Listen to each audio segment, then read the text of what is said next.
HAL की तरफ से अभी ध्रुव हेलीकॉप्टर्स की मार्क 3 वेरिएंट को पहले के मुकाबले काफी बेहतर बना दिया गया है। नेशनल एरोस्पेस लैबोरेटरीज की तरफ से अभी एक देसी एवेक्स को डेवलप करने की कोशिश की जा रही है। यूएस नेवी की तरफ से भारत को अपनी हेलीकॉप्टर्स को देने का फैसला क्यों किया गया है? फिलीपींस अभी ब्रह्मोस मिसाइल के साथ साथ कुछ और भी इंडियन वेपन्स को खरीदने वाली और इंडियन एयरफोर्स के चीफ राकेश कुमार भदौरिया जी के रिसेंट स्टेटमेंट के मुताबिक क्या भारत एमएमआर टेंडर में राफेल को ही खरीदने वाला है? आज की वीडियो में हम इन्हीं सब खबरों के बारे में डिटेल में चर्चा करने वाले हैं। नमस्कार दोस्तों, मेरा नाम है अंशुमन नायक और आप सभी का बहुत बहुत स्वागत है इंडियन डिफेंस न्यूज की डिफेंस टॉक सीरीज में। तो चलिए देर ना करते हुए आज की वीडियो शुरू करते हैं। आज की पहली अपडेट ध्रुव हेलीकॉप्टर को लेके ट्विटर में पोस्ट किए गए कुछ वीडियो से पता लगा है कि ध्रुव हेलीकॉप्टर्स की पहली मार्क 3 वेरिएंट में अभी एक 12 mm की हेवी मशीन गन को सफलता के साथ टेस्ट किया जा चुका है। इस टेस्ट को एचएएल की तरफ से इंडियन कोस्ट गार्ड के हेलीकॉप्टर में किया गया था और ये स्पेशली इंडियन कोस्ट गार्ड को स्मगलर्स और पायरेट्स के खिलाफ किए जाने वाले ऑपरेशन में काफी मदद करने वाली है। 2017 में इंडियन कोस्ट गार्ड के लिए करीब 16 ध्रुव हेलीकॉप्टर को सप्लाई करने के लिए एचएएल को एक कॉन्ट्रैक्ट दिया गया था और ध्रुव हेलीकॉप्टर को इंडियन कोस्ट गार्ड की तरफ से mainly search and rescue, surveillance, armoured petrol या फिर कैजुअलिटी इवैक्यूएशन जैसे मिशन के लिए इस्तेमाल किया जाता है।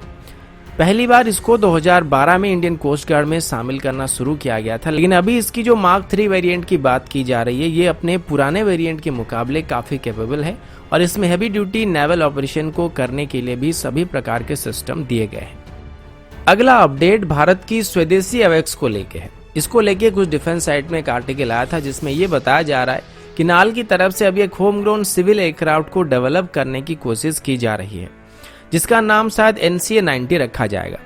नाल की तरफ से सबसे पहले इसकी 7 प्रोटोटाइप को बनाया जाएगा। इसको डेवलप करने में नाल को एचएएल, DRDO, AD और BL मदद करने वाले हैं। इसको जल्दी से करने के लिए नाल की तरफ से इसमें ग्लोबल इंजन मैन्युफैक्चरर जैसे कि प्रैट एंड विटनी या फिर जनरल इलेक्ट्रिक्स की इंजन का इस्तेमाल करने का फैसला किया गया है। ऐसा लगता है कि इसमें दोनों इंजन का ऑप्शन रखा जाएगा ताकि हमें थोड़ा सा फ्लेक्सिबिलिटी मिल सके।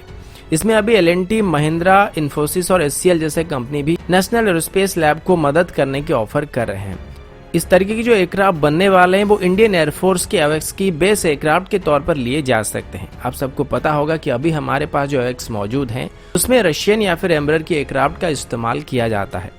NCA-90 के अलावा नाल की तरफ से भी एक मिलिट्री कार्गो एयरक्राफ्ट को भी डेवलप करने का निर्णय लिया गया है जो कि एक ही बार में 80 से 100 पैराट्रूपर को या फिर 20 टन तक के पेलोड को कैरी कर सकता है। अगला अपडेट इंडियन एयरफोर्स की तरफ से है। वैसे इसमें 2 से 3 अपडेट होने वाले जिनको मैं एक ही हेडलाइन के अंदर मिलाकर बताने जा रहा हूँ क्योंकि पहले तो लाइट जा चुकी है और साइक्लोन भी शुरू हो चुका है, तो जितना जल्दी हो सके वीडियो खत्म करके अपलोड करना है। वैसे चिंता करने वाली कोई बात नहीं है क्योंकि ये YouTube है, खबर मिक्स भी होगी तब भी दम बिरयानी बनने वाली है। कोई 2 स्टार वाली चाइनीज वीडियो प्लेटफॉर्म होता तो कौवा बिरयानी बन सकता था और उसमें भी कभी कभार कौवों को पोलियो हो जाया करता है। वैसे पता नहीं मॉस्को में कौवों को पोलियो पिलाया जाता है या नहीं पिलाया जाता है। मेरे हिसाब से 6 साल इसके लिए काफी होते हैं, इसलिए आप सभी से विनती है कि 6 साल तक हर एक बच्चे को, चाहे वो बेटा हो या बेटी, पोलियो की खुराक जरूर पिलाइए। खैर जाने दीजिए, अपने टॉपिक के ऊपर वापस आते हैं। तो इंडियन एयरफोर्स के चीफ राकेश कुमार भदौरिया जी के रीसेंट स्टेटमेंट के मुताबिक इंडियन एयरफोर्स में अभी 450 नए फाइटर जेट शामिल होने वाले हैं जिनमें से 83 तेजस MK-1A, 100 के आसपास M का और 100 से ज्यादा मीडियम वेट फाइटर हो सकते हैं। इसके साथ उन्होंने MMR टेंडर के बारे में बात करते हुए कहा कि इसमें उन्हें राफेल जैसा का एयरक्राफ्ट चाहिए जिसे वो किसी फॉरेन वेंडर से मेक इन इंडिया कैटेगरी के अंदर खरीदने वाले हैं। अगर उनकी स्टेटमेंट पर गौर किया जाए तो ये directly chief of defence staff की रीसेंट स्टेटमेंट को काउंटर करता है और जिस तरीके से उन्होंने राफेल का नाम लिया था वहां पर ज्यादातर यही संदेह किया जा रहा है कि MMR टेंडर में राफेल को ही सिलेक्ट किया जाएगा। एक और बात भी गौर करने वाली थी और वो ये था कि उनकी रीसेंट स्टेटमेंट में कहीं पर भी ओमनी रोल कॉम्बैट एयरक्राफ्ट का नाम नहीं था, यानी कि आने वाले 15 सालों में इंडियन एयरफोर्स में जो भी फाइटर जेट शामिल किए जाएंगे उसमें कहीं पर भी ओमनी रोल कॉम्बैट एयरक्राफ्ट का नाम नहीं है। लेकिन उन्होंने ये जरूर बताया था कि आने वाले 3 से 4 महीनों के अंदर तेजस MK-1A डील फाइनल हो जाएगी और इसकी ज्यादातर नेगोशिएशन अभी पूरी हो चुकी है और मई के एंड तक तेजस की पहली स्क्वाड्रन को फुली ऑपरेशनल कर दिया जाएगा। एक और बड़ी खबर यह है कि इंडियन एयरफोर्स की वीवीआर मिसाइल की स्टॉक में अभी अस्त्र मिसाइल भी शामिल होने वाला है और 6 महीनों के अंदर अस्त्र मिसाइल के लिए मास ऑर्डर प्लेस कर दिया जाएगा। अभी भी इंडियन एयरफोर्स की तरफ से अस्त्र मिसाइल के लिए ऑर्डर किया गया था, लेकिन ये ऑर्डर सिर्फ टेस्टिंग के लिए कम मात्रा में किया गया था। अगला अपडेट इंडिया, चाइना और यूनाइटेड स्टेट को लेके है। आप सबको 2-3 दिन पहले मैंने बताया था कि भारत को MS-60R हेलीकॉप्टर को सप्लाई करने के लिए यूएस नेवी और सिकोर्स्की के बीच एक कॉन्ट्रैक्ट को साइन किया गया था। ओरिजिनली ये डील साइन होने के बाद भारत को ये हेलीकॉप्टर 2023 से 2024 के बीच मिलने वाले थे, लेकिन जैसे कि इसको फॉरेन मिलिट्री सेल के अंदर खरीदा गया था, तो अभी यूनाइटेड स्टेट नेवी की तरफ से जल्दी से इन हेलीकॉप्टर को भारत को देने के लिए कोशिश की जा रही है, क्योंकि यूनाइटेड स्टेट नेवी को ये बात अच्छी तरीके से पता है कि इंडियन ओशन रीजन में चाइना को काउंटर करने के लिए भारत को MS-60R हेलीकॉप्टर की जरूरत पड़ने वाली है, जो कि एक बेहतरीन एंटी सबमरीन हेलीकॉप्टर है। और अभी यूनाइटेड स्टेट नेवी की तरफ से सिकोर्स्की को यह प्रस्ताव दिया गया है कि यूएस नेवी की 3 ब्रांड न्यू हेलीकॉप्टर को इंडियन नेवी की स्टैंडर्ड में मॉडिफाई करने के बाद जल्दी से जल्दी इनको भारत को दे दिया जाए और इनको अगले साल की शुरुआत में ही भारत को दिया जा सकता है। लेकिन ये जो हेलीकॉप्टर थे, इनको यूनाइटेड स्टेट नेवी को देने के लिए डिजाइन किया गया था, तो इसमें जो भी स्पेसिफिकेशन थे वो यूएस नेवी के मुताबिक किए गए थे।